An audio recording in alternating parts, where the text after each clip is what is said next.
Hello everyone, welcome back to our video.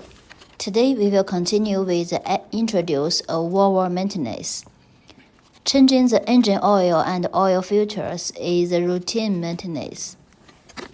As we shown in the last video, our stock Volvo tractor trucks were used to carry dangerous liquid. You can see the original ADR button. You can cut off the whole truck electronics through this external switch if there are any oil leakage.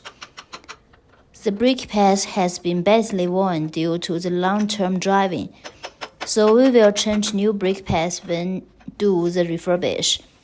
Some more details, please keep following our video. Thanks.